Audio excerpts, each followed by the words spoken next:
Now, I just saw the Three from Hell trailer and I loved it.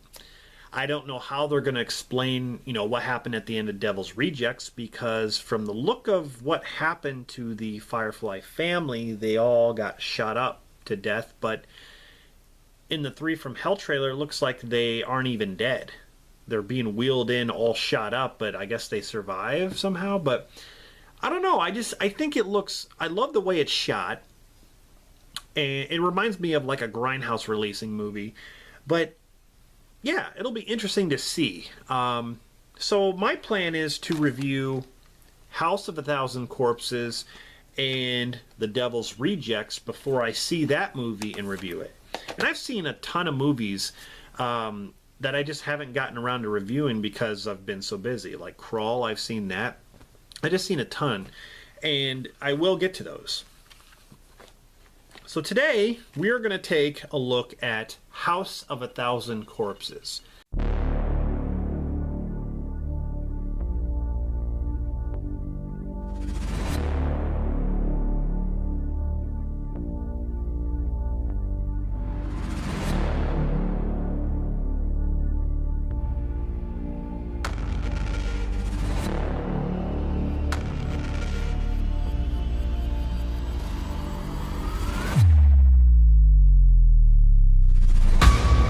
Sci-fi horror guy.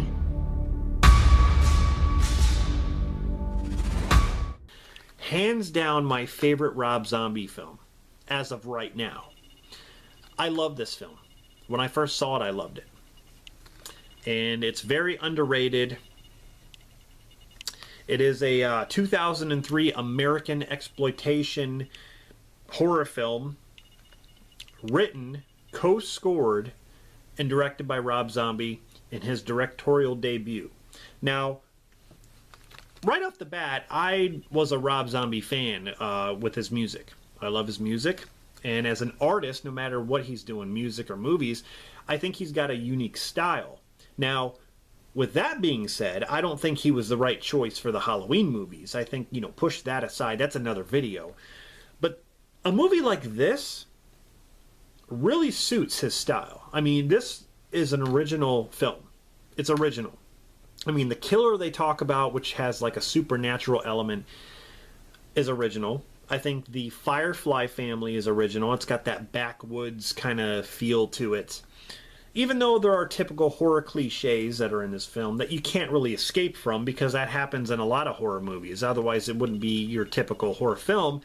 In that way, I think it shines as that, but I think it's a movie on its own. And I think it's very good. Very, very well done. The wardrobe, the costume designs are amazing. The characters are unique. I mean, let's go over the character names. The killers, the Firefly family, which this movie focuses around. You got Baby Firefly. You got Otis.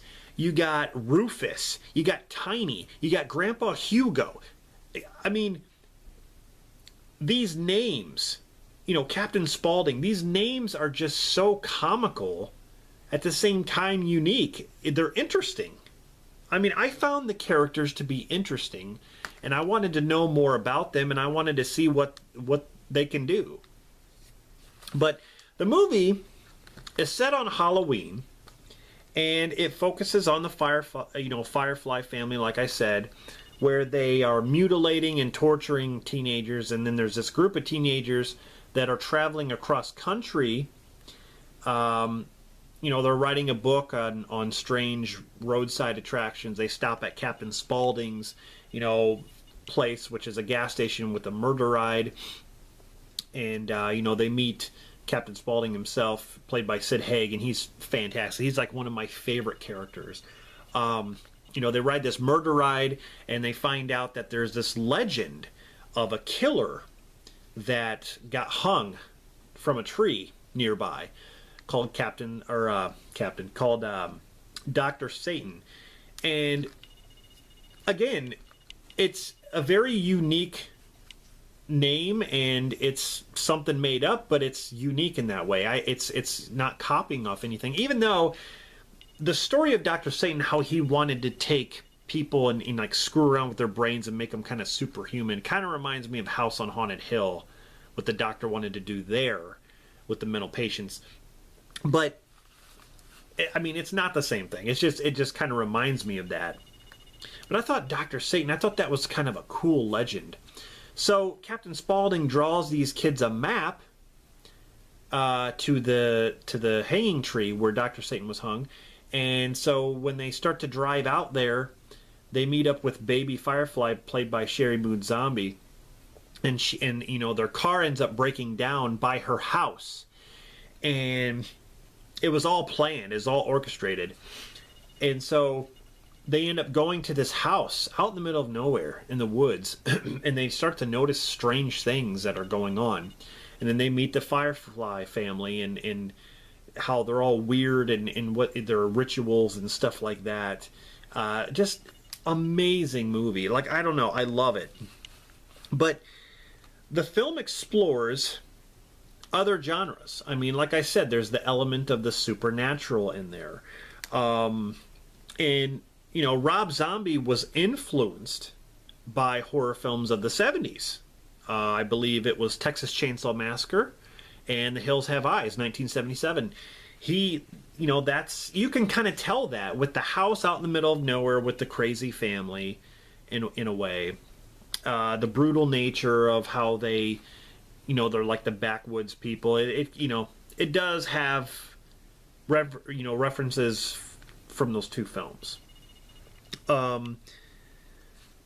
it only had a $7 million budget, and it made I think over 16 million worldwide, and I think the opening weekend made at least 3 million on its opening weekend. But filming began in the year 2000, and what had happened was the movie got shelved because of the graphic content. After that all concluded, 3 years later, obviously, it was picked up again, but in release. It was released on April, I believe, 11th, 2003. But it features blood and gore and controversial scenes that involves masturbation and necrophilia. I mean, they're not really long, stretched out scenes. There's times in this film where they go from a transition to a scene and then another transition, and the transition will be in a different tone, color, and it'll do something where Sherry Moon Zombie is laying naked next to a skeleton and going like this, like that, and it's like a music montage that happens. It's I wouldn't really call it over the top or anything like that. It's weird, but it's I think it suits the movie for what they're trying to go for. But yeah, I don't think it's out of this world. Oh my God, I've seen worse than that. But the movie was shelved because of it, because they feared that they would have to give this an NC-17 rating. But after that, Lionsgate picked it up. So, yeah, I didn't even know this either, but a lot of the scenes were shot at the Universal backlot. A lot of the scenes were. But this movie was critically panned. Critics hated it. I still don't understand it. They didn't like the side plots with the characters. The main character, I believe it was Denise, with her father.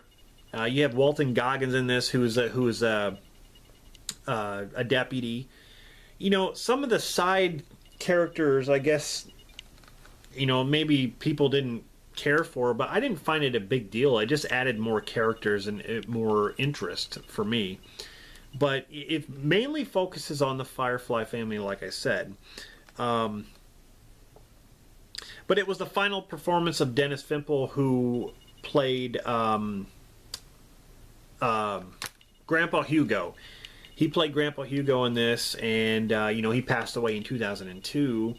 and I really liked him in this movie. He does this really funny stage show on there, like screaming at the top of his lungs and stuff. But the film was dedicated, you know, to him, his memory and stuff like that. So,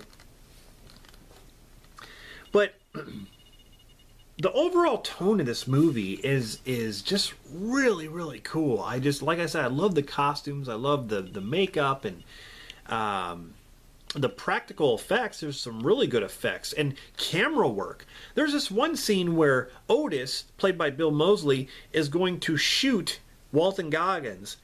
The camera like is close, and then it starts to pan up, and he's still sitting there, and it's panning up, panning up, panning up. All of a sudden, it gets all the way up here. All of a sudden, he shoots him, and it's like slow motion. You see him shoot the gun, and it's like the bullet comes out the backside of his head, and he falls over. Like some really awesome camera work, and like with the cool transitions, you know, between scenes, really kind of give it a weird, creepy vibe in ways. But like, you know, you got the whole family together. What's her name? I believe it was Karen Black, who played Mama Firefly, but she's also known as Gloria. I think you find that out in The Devil's Rejects, because she's played by someone else in The Devil's Rejects. But I thought she did a fantastic job. They all did. Bill Moseley, Sherry Moon, you know, the guy who played Tiny, he's actually in the Guinness Book of Records. I don't remember what his name was. I think it was McCrory or something like that. Let's see if I can find him here. Matthew McCrory. He has the Guinness Book of Record of being the tallest actor with the biggest foot and the longest toe, and he plays Tiny in this. Just all the characters, they were just awesome. And the main, let's see, the I don't remember what her name was. The main chick, Denise. Now, she was in 1 Hour Photo with Robin Williams. She was the one that was having the affair. That's how I know her. And then there's Jennifer Jostin, who plays one of the main girls. And she was in a movie called Shot. And if you haven't seen my latest like recommendations, like underrated movies, definitely check that out where I talk about Shot. She's in that movie, and that's how I know her, because I saw that before this. So yeah, that was cool. But yeah, this movie, you know, it's your typical thing where the bunch of teenagers go somewhere, they get into trouble, they come across this weird family, and then stuff starts happening to them.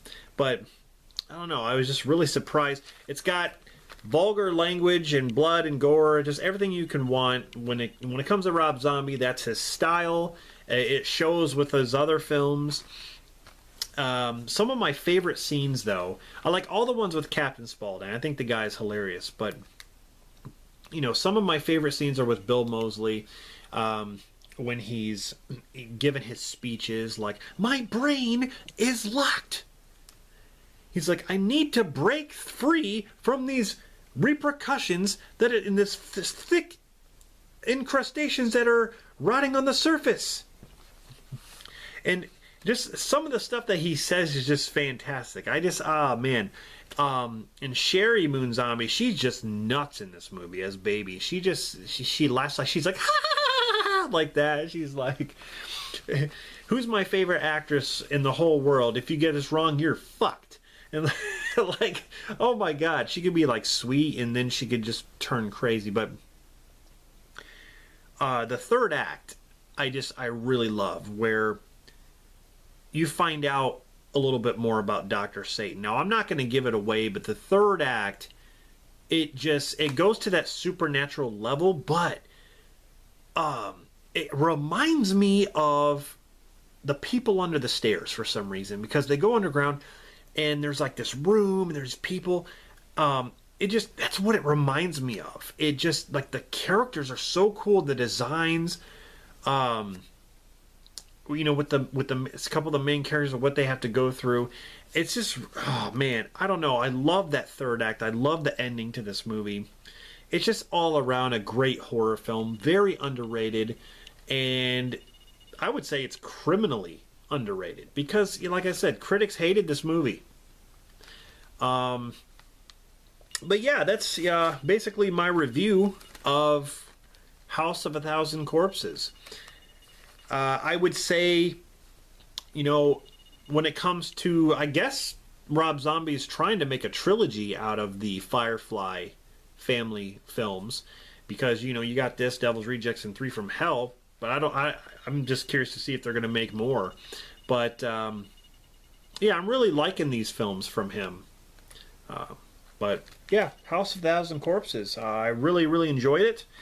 And I would say, yeah, if you haven't seen it, definitely check it out. Like I said, Three from Hell is coming out soon, and you know, you definitely want to start with House of a Thousand Corpses. And even though people might disagree, I like to watch all the movies, even though I think you could just watch this and watch Three from Hell, because this is a different movie all around. Completely different, but we'll get to that in the review. So thanks for watching this. And stay tuned for brand new content on my channel. Hope you guys enjoyed this. And it's Rob signing off. See you guys next time.